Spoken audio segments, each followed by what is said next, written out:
The Panthers did not wait long at all to exercise Bryce Young's fifth-year option. And honestly, that is, I think, what would be the biggest surprise. It's like, why not wait? Why not wait like they waited literally to the last second with Agem Ekwonu last offseason? Ekwonu is literally at a family cookout getting a text from the Panthers about his fifth-year option. The Panthers didn't wait for Bryce Young, and to me, this isn't a gamble. I don't think they're putting all their chips in the center of the table for their young quarterback. I think this is more about, well, you're sitting at 19th overall. Teams that don't exercise the fifth-year option on their young quarterback, it's teams like the Bears in 2024, the Patriots in 2024, or teams like the Jets that draft Zach Wilson, guys that you just don't have faith in. It's either a team like the Patriots or Bears that knows they have the next guy at their fingertips, Drake May or Caleb Williams, or teams that just have guys that literally cannot be on the field as starters.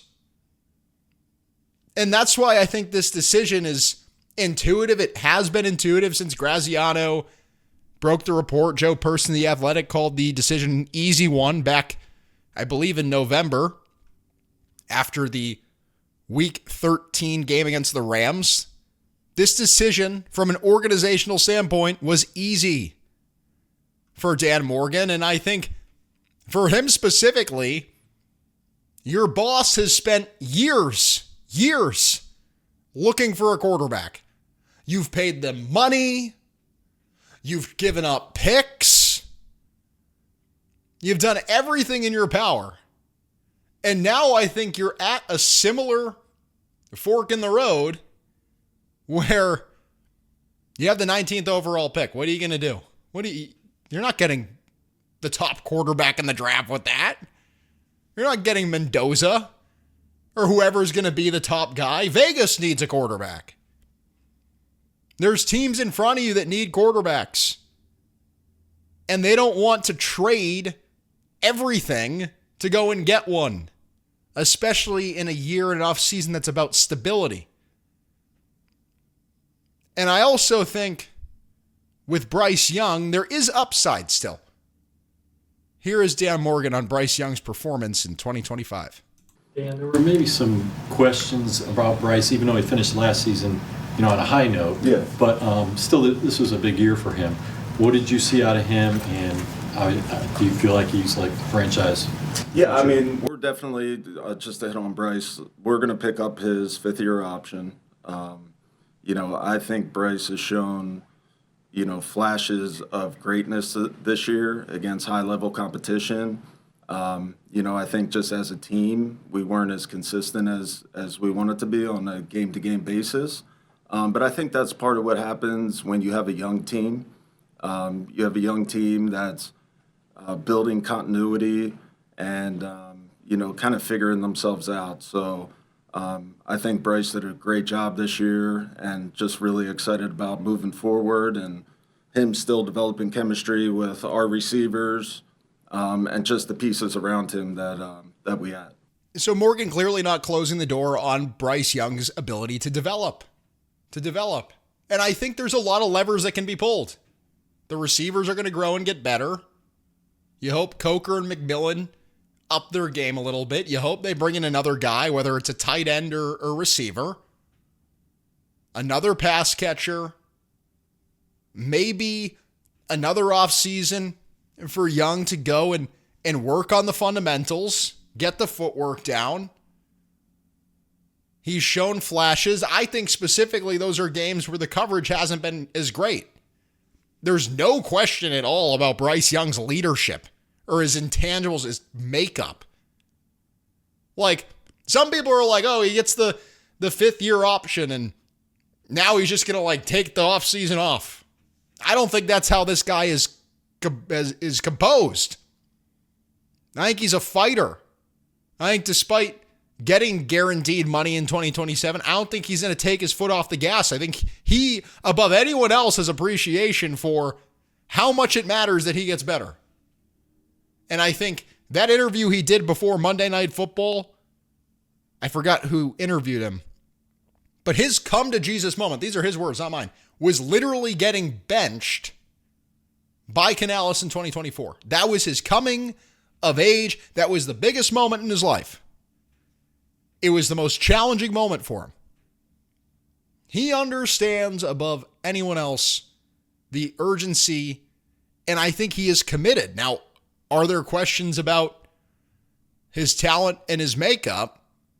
Well, here is Dan Morgan one more time on Bryce Young. You liked out of his play?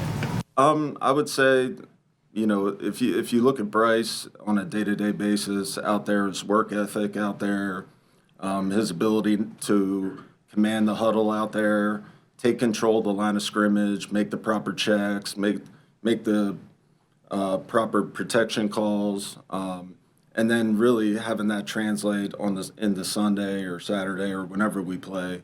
I just felt like he had a lot more command out there this year, and really just kind of like coming into his own and getting better every week, and just attacking every day.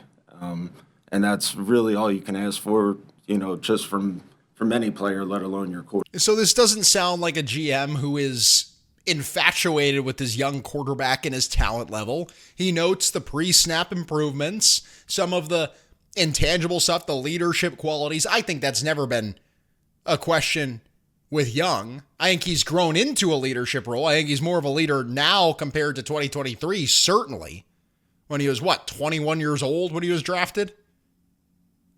But I think even to those who want a quarterback change, I don't think the Panthers are committed to Bryce Young long term. This isn't about them committing to Bryce Young. This is a league where quarterbacks hold value. Yes, he has the $26.53 million salary in 2027 now. Yes, that's a significant dollar amount. I think quarterbacks hold value for the most part. I think even in a worst case scenario, let's just say Young doesn't build on anything. The receivers get worse. Whatever catastrophe you can think of, I think ultimately, financially and structurally, this decision still benefits the Panthers. I think there is value for Bryce Young, which is good for them in the sense that, look, I'm not confident they're going to have an alternative in 2026, but let's say next offseason comes around, they find a guy. $26.53 million? That's not going to kill you. You could probably find a trade partner. You could probably dump the contract somehow. You're going to have tons of cap space. There's an alternate. There's an alternate route. And I think this is about the Panthers saying, we know where we are. We know where we stand. We know what's available to us in the draft. We're not going to go break the bank and make the same mistakes we made for the past 8 years since Cam Newton's left. We're not going to go and do the same stuff, which is every year it's about the quarterback. That's how you get these players in the system that either can't play, you can't evaluate talent, or you don't develop the talent because everyone's on a rabbit chase to find the quarterback. I think now what they're saying is, well, we have a guy who has a lot of traits that we like, needs a little bit more talent. Maybe we can continue to squeeze a little bit more out of Bryce Young. Here is Dan Morgan talking about whether he'll explore alternative quarterbacks in this offseason. Be open to developing a young quarterback behind Bryce? Yeah, absolutely. Absolutely. And I think we want to add competition to every room. Quarterback's no different. So yeah, that could be something that we do this offseason. And there it is in the Dan Morgan press conference. They're open to bringing in another quarterback. And I think realistically, I don't know how easy it is to find an upgrade at that position. If it was easy, everyone would be doing it. Everyone would be freaking 14-3 if it was super easy to find a quarterback. So Morgan understands that. He gets that. This was a long time coming, and the fifth-year option for Bryce Young makes sense for the organization. It does. Unlike apples, quarterbacks don't grow on trees. And look, I think a lot of this is going to come down to how this roster develops. you need to continue to hit in terms of talent evaluation. This first round pick's going to be huge. It's going to be huge for Dan Morgan, his legacy, all that. Can you hit? Can you build this roster up to a point where it's so dang good that you're winning? And hopefully the quarterback elevates his game, because the quarterback's such a big part of this, obviously. But you're not married to one guy. You're not. And be grateful for that.